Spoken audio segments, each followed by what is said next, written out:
Welcome to the Scaling Japan podcast. I'm your host, Tyson Bettino, and today's guest is Sam Bird.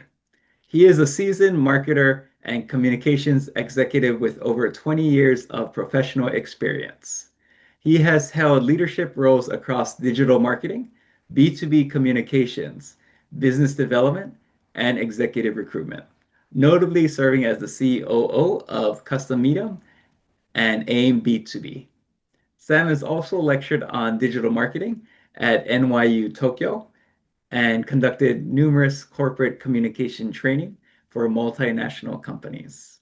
In today's episode, we're going to explore generative engine optimization and its impact on marketing in the AI era. Before we start, here's a quick introduction to myself, your host. I'm the CEO of Smart Start Japan. We support setting up a company and back office in Japan. We also provide affordable advisory on raising capital, IPO, and other finance topics. I also run Scaling Your Company that provides courses and sales advisory and digital marketing agency services for the Japan market. If you need help, feel free to reach out. So I'm really excited to dive into this topic, Sam, and really glad to have you on board. Could you please introduce yourself? Thanks, Tyson. Really good to be here today with you.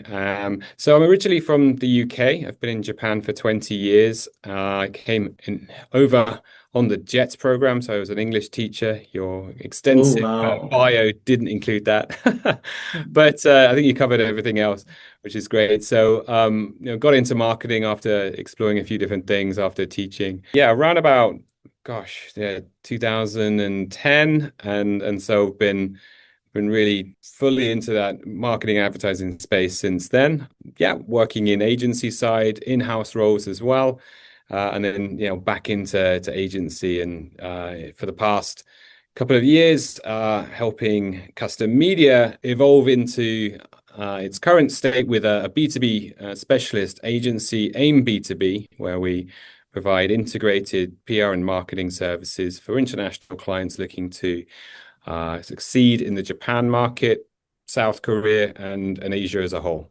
Yeah, it's been awesome to see you guys focus on Japan first and also expand to the APAC region. Great job. And yes, I guess today we can dive into generative engine optimization and talk about optimizing your content for AI search. But we can start off at what is generative engine optimization and how is it different from SEO, Yeah, search thanks. engine optimization? Sure. Yeah, that's one thing to look at that definition. What are we talking about? Generative Engine Optimization, or GEO, is becoming the term of choice. There's another couple of terms which people are using in the industry. So AI search, AEO, so answer engine optimization. Ultimately, what it's all about is the landscape has changed from people searching on Google to find answers to their questions to now interacting with LLMs, large language models like ChatGPT, Google's Gemini, or Gemini as it's known in Japan, and various others like Perplexity and Claude.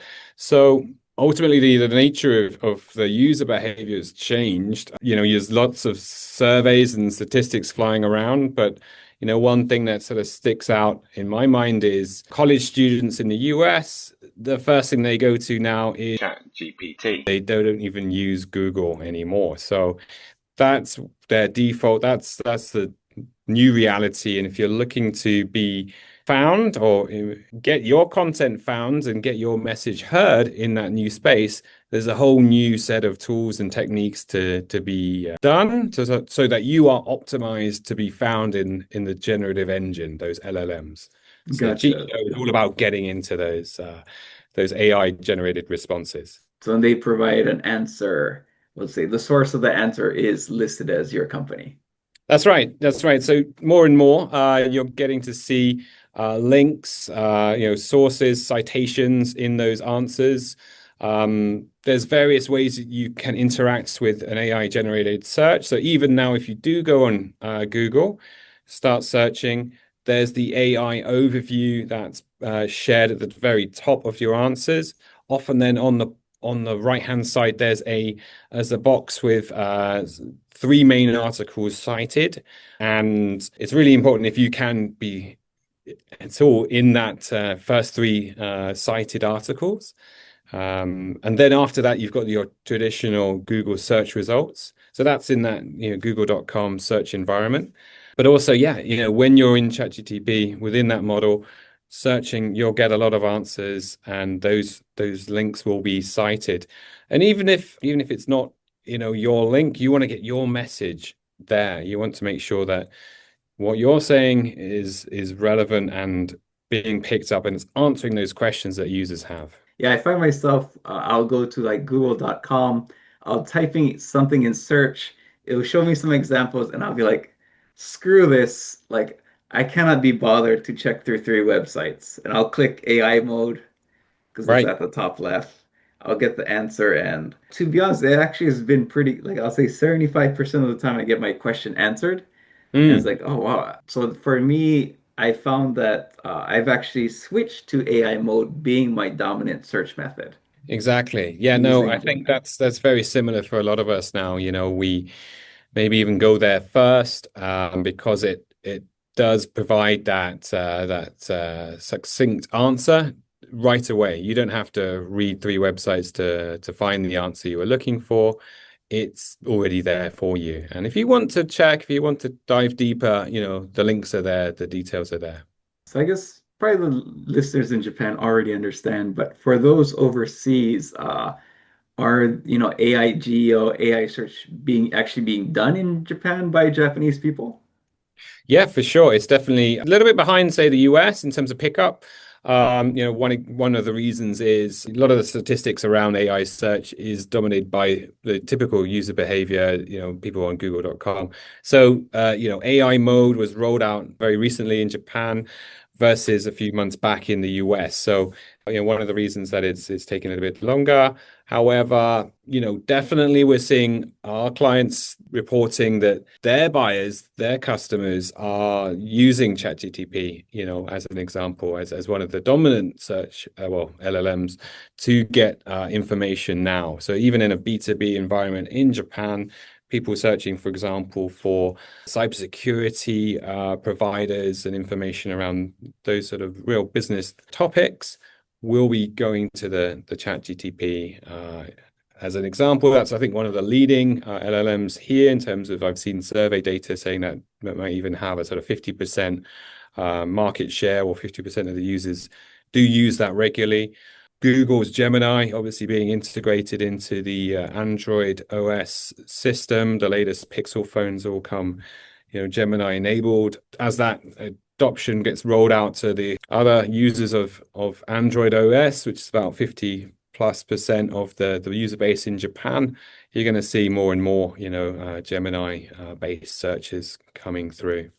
Gotcha. And I guess probably some of the listeners are business owners who are probably ranking in Google search using SEO techniques, maybe in the top 4, top 3. One question is, can you actually be ranked for Google search, but not appear in the AI answer?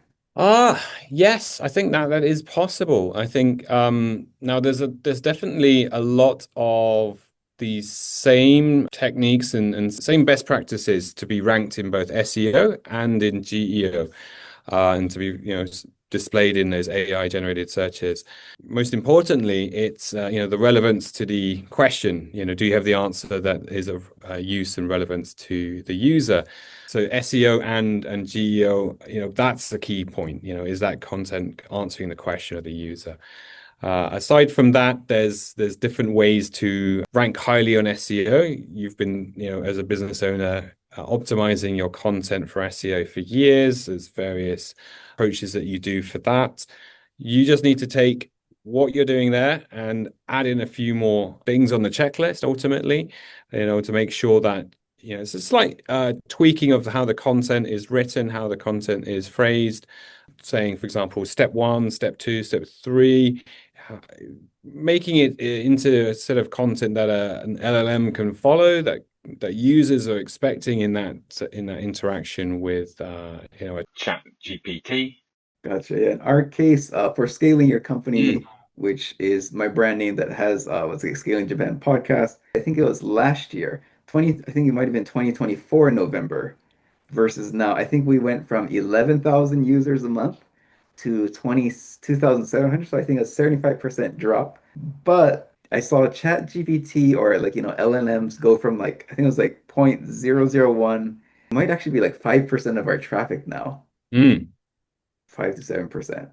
And so I've seen firsthand, I've seen these changes up front and close. But one caveat for the listeners, it's even though ours dropped by 75%, it probably would have dropped. We didn't update our articles in like several years. So one reason for losing traffic was also not updating articles. So I would say maybe we would have gotten a 60%, maybe at best 50% drop. Sure. I mean, that kind of statistic is being repeated across in all kinds of businesses, software as a service, other technology companies around the world, a drop of, say, 50% in traffic. And I would argue, and I think many people in the industry would too, is does it really matter? Ultimately, what was built for the SEO world was creating content, a library of content, and almost like a mini Wikipedia on your subject space, so that you as a business, your pages would get ranked, you'd get traffic coming in. And that on the surface looks great. More people coming to your site, the better, right? But ultimately, how many of those were converting? That's the real metric that it should be, or how many ultimately, conversions were you getting? If that number didn't tick up and up and up, then, was all that effort required?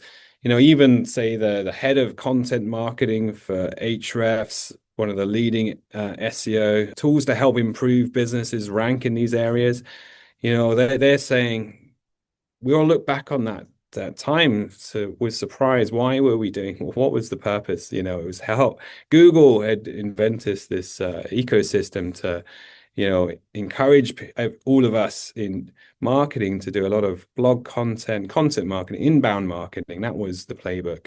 This is now switched. You can certainly rank well in the LLMs and actually see business coming through, conversions coming from LLMs. Maybe not directly. Sometimes that's trackable. But what we do, what we see, we track our own rankings in even very basic searches, such as, recommend a B2B marketing agency in Japan. And we were in there, in the top two or three regularly, and we track that, and we try to find ways to optimize to get us up in there. And we do see, we ask our customers or prospects that come in to us, how did you find us? And, it's becoming more and more every month. Yeah. ChatGPT. Gemini, Perplexity, we found you there. Like I've had people mention like, oh, I checked out, ChatGPT and you guys popped up. It's like I kind of get the sense too that by being referred to as the authoritative answer in ChatGPT actually has much more meaning than Google search. Mm. Yeah, that's interesting, to hear that reflection. I suppose, yeah, just thinking about it from my own perspective, I think that would be true too, if the LLM, has generated that result, it must be that there's enough signals, for this company, for this brand, for this answer, to be surfaced up as the definitive, explanation, right? Or definitive company that can support in this area. I've also found like for conversions, so at least with one of my websites, I think from Google, we're getting like a 4% conversion where, they're inquiring versus ChatGPT. I think ChatGPT is like 12%. Well, there we go. 3x. That's great, right? And so So, yeah, for sure. I mean, I would recommend every business owner to, if they haven't already, start to look into this, start to engage with, consultants or agencies in this space. Us at AIM-B2B can help. We're one of many. Check us out on ChatGPT, and we've written many articles in this space. Actually, it was we were one of the first agencies worldwide to even be talking about this in great detail and producing how-to guides back at the start of this year And we're ranking already, and since that point, since January, in the top three answers and top three cited articles in this space. So it's a real testament to the team that's been dedicated in, behind the scenes here at the agency to dive deep into, what makes, a successful campaign and improvement in those search rankings for AI-based search. And like today's episode, we're pretty much just focused on AI search, but Sure. for the listeners who would like to know more information about, AI adoption in Japan, at least from a marketing perspective, we've interviewed Robert, also from AIM B2B, on the state of content marketing in Japan. In 2024, we did an episode, and 2025, I think just several episodes back, and he also talks about how AI has changed things in the corporate space for marketing. And for me, the big one interesting one was before we dive in, I wanted to thank today's sponsor, AIM B2B, and recommend them for anyone entering or expanding in Asia's intricate B2B market. AIM B2B is Tokyo's leading integrated marketing and PR agency. Since 2008, they've helped global brands thrive across Japan and APAC through intelligent strategies, data-driven implementation, and cultural expertise. Their proven adapt, implement, maximize framework builds trust through localized storytelling and drives measurable growth through strategic performance marketing. They're HubSpot certified, seasoned in account-based marketing, paid media, GEO, SEO, and more. Ready to expand? That's AIM B2B. Always forward. Give a shout out to Robert and the team for supporting this podcast. Now back to the show. And for me, the big one interesting one was due to now with more AI, some corporations are moving some content creation internally as opposed to outsourcing it. Mm. And so that was an interesting trend. So I definitely recommend listeners to check out that episode. And yeah, so I guess bringing it back to search, Sam, what do you, from an answer engine optimization or generative engine optimization, like what type of searches work really well in this context? So, just to clarify, you're talking about the user search. What sort of search is better to go to ChatGPT versus Yes. Yeah. Google.com. So for me, I think it's personally, I'm always about getting the data, getting a lot of information before I can, trust an answer. So before when I was reliant on Google only, I'd have multiple tabs open. I'd be diving, down the rabbit hole, looking at, past the first page of results, second, changing my searches with, Boolean, add this plus this minus Yeah, that. yeah. But now I think with LLM based searching and questions, it's much more of a conversational piece for one. So you don't need to think about this type of restriction on the search or not. It's much, I would say, provide a lot of context, provide a lot of prompts as it will get your prompt right. Make sure that you're giving the LLM the sufficient background and context of why you're asking this, what you're hoping to achieve. And then be specific, and ask for those specifics. If it's as simple as recommend a restaurant, that might be the starting point, and then you would do the rest. I'm going to Stuttgart next couple of weeks. Recommend a restaurant in Stuttgart, Germany. I could say give it more context. I'm going to be meeting a client. I want to take them out to Japanese food. Is that possible? And order this, and then you can get a little bit more specific, and the answer will come up. Whereas Google, it was always a little bit of a hit and miss if you'd get such an answer, right? Pretty much right. So we talked a little bit about LLMs in Japan, but Mm. could you tell us more about maybe what LLMs are popular in Japan? For sure. So I've seen a survey recently by a third party, GMO Research, one of the big internet providers here.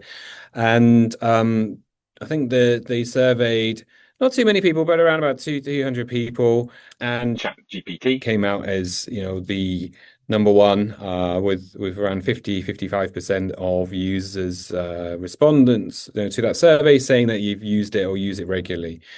Second on that list was Gemini, from Google. As I said earlier, I think that will increase just as Google integrates it into their services. Third was Microsoft's Copilot. A lot of businesses in Japan run on the Microsoft 365 Office environment.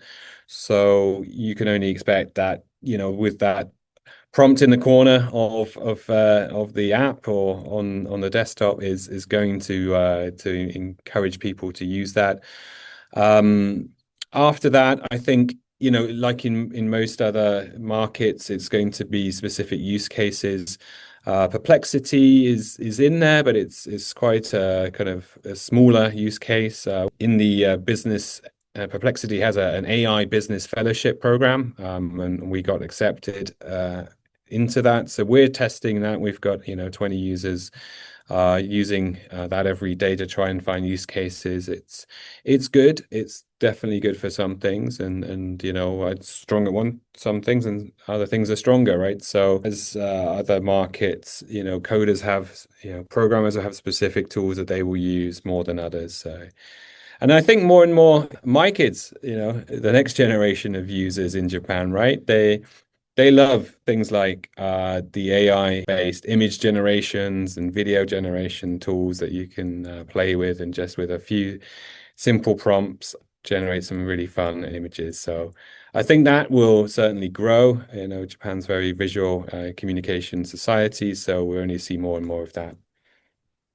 Very cool. Next, I would like to dive more into maybe getting results. I think we kind of talked about it where like maybe before, or like you mentioned that with SEO you would get maybe a lot of traffic, but are they actually buying? Are they actually like submitting inquiries? Whereas now, let's say the people that you get who visit right from the LLMs are much higher quality. But are there kind of any mistakes that companies make when maybe trying to switch to a GEO model or AEO model? Yeah, so in terms of, I guess, mistakes or missteps that we've seen, well, just trying to completely change your answers or the structure of the content to fit just the LLMs, I think is one. Because obviously you're still going to get a lot of traffic on your website. You're still going to be people coming on search. I mentioned at the start, majority of US college students go to ChatGPT, but don't forget, what about, the users in their 30s, 40s, 50s, 60s who may not be there yet, right? And I think I've been listening to various analysts, and they still actually is with all the attention that's into the AI space. They're actually saying that it's still quite a niche area. Like it's only really, if you look at the market, probably about 20% of the people on a regular folk have ever had a chance to experience. Us in the tech space who've got websites who look at this every day, we're all over it. But the man on the street and who may or not get the chance to experience it, then you still need to cater for that general audience. So I'd say don't throw the baby out with the bathwater. Don't try and completely change everything, because you're still going to get a lot of users through the sort of traditional web methods. But the other thing to mention is, it's changing so fast, right? I think ChatGPT or OpenAI just announced that they're going to be launching commerce within the platform. We're in B2B, but we've got a number of clients that do sell directly, items, for example, in electronics or oscilloscopes, which, are not something the everyday consumer would buy, but people buying them at research institutes and companies doing testing, they're going, to online platforms and purchasing these items. So now the behavior is likely to be that they want to potentially purchase within, I'm Gotcha. searching for this particular use, Yeah. this particular tool. How can, you want to expect to be serviced there. So I think the key takeaway is don't think it's all over. There's a lot. This is the early days. There's plenty to improve and to work on. And don't worry if you feel you're behind, because everybody's just in this early stage. It's like the Wild West almost. Yeah, it's insane how fast things are moving. And Actually, if they had that service right now, I would actually really love to have that service from ChatGPT because I'm in the market for buying a computer. Mm. I want to switch from two monitors to three monitors Oh, there we and go. getting a desktop. And let's see, I think I've probably wasted 2 to 3 hours on research. Like if I had ChatGPT, I could probably do it in like 10 minutes. Mm. And like my biggest issue is like, how can I have three screens with one cable? Oh, It's okay. like, and if it said like, well, you should buy this adapter Mm. and it matches your computer at this price range, it'll be like, oh, perfect. That's Here's my credit yeah. card. Exactly, like straight away, and do all that research for you, compare all the options, right?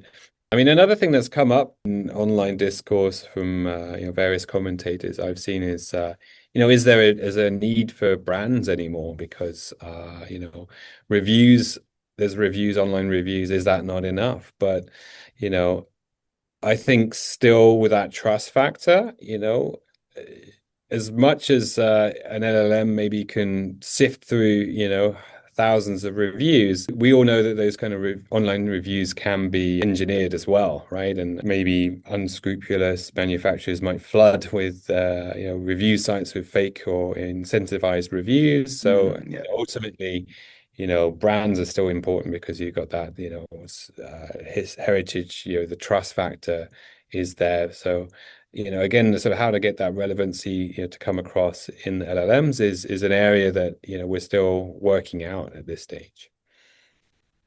And so I think we talked a little bit about like common mistakes. And yeah, Mhm. that's interesting to hear that some companies would over optimize their content. That was For pretty sure. interesting. Yeah. Yeah, so I guess regarding like, content and brand strategy, I guess how does it LLMs and maybe AEO, GEO kind of fit in the big picture of content marketing? And kind of like how you maybe how you consult companies or guide companies on it. Mm. I think in the bigger picture, ultimately, you still need to be, as a business, telling stories, showcasing your expertise. And I think more and more in the AI search environment we're in, it's you're going to find the long tail is even longer now. Research we've seen, will say that LLMs will cite not those answers that were on page one and page, first 10 to 20 results in Google. They're looking at the longer tail. It's the 20, 30 and onward in terms of search engine results positioning, right, as it was. So to build on that point, if you've got a solution that's relevant to a specific, user, I would recommend, writing more case studies, putting more content out there, being able to and structuring it in a way that is friendly, and accessible to the LLMs, but also the human user.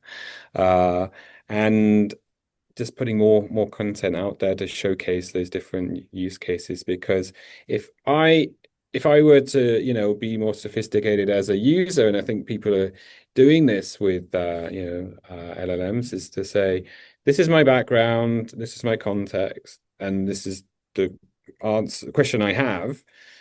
And as you may have experienced yourself, that can already be baked in if you sort of check the box and say, learn about me, through interaction. So already, a lot of, the LLMs have that option. So if that's already baked in, or if you give that context to the LLMs, the specific answer that's going to come out is relevant directly to you or to your business, right? So if I'm looking for an agency in Japan as bilingual, got experience in the electronic space and is strong in, both content marketing, PR, and paid media, if we have a case study that speaks to all of that, that's going to come up, right? Oh, So I'd gotcha. Yeah. say, so yeah, more content, more case studies, more relevancy. I mean, at the end of the day, if you can include best practices in, building out those case studies, testimonials, data, proof points, having all that readily displayed, available, and in a sense, sort of machine readable from the LLM point of view. So there's enough markup, schema markups and things on images and diagrams so that the LLM can process that. and understand what it is from a text point of view, then great, you're gonna be way ahead of the competition, I think. Very cool. One thing that surprised me recently is I think 4 or 5 months ago we created an ebook Mm, on how to raise venture capital in Japan. It was 200 pages, like, it's hundreds of hours spent in it. And I think the timing of our release was kind of bad because I found out that majority of the people who downloaded the ebook, they actually didn't read the advertisements. mm, They copy and pasted it into an LLM. They uploaded the PDF into ChatGPT and got all the answers they needed, and they didn't check out our ads. So if you're one of the listeners and you didn't check out our ads, please check out our ads, or else let's say. But listening to now, it made me think that probably a good strategy is we could probably, I would say the ebook was not a success, thanks mm, to all the people out there who use LLMs. I can't get angry at you because I would probably do the same thing. mm, But if we were to reuse that content, but actually put it on our website, like you mentioned, mm. so that it could be interpreted through the LLMs and it'll pop up in search somewhere. For sure, for sure. And that's it, just repurposing that content. So, great example. A lot of businesses have invested in a lot of, content marketing, white books, reports. 200 pages, amazing effort, and it was a great, great read. I did read it when I got it. Um, so repurposing the existing content, how can thinking of the different use cases, how can you break this down, how you put it into blogs, into content that can be found. And I would say, don't despair. If you've got that, you could make that into, just a series of LinkedIn posts, right? We've done that with our own content marketing survey. Every so often we'll bring out another statistic, another interesting fact, get it out there. There's snippets, that snackable content, I would recommend just using in different ways.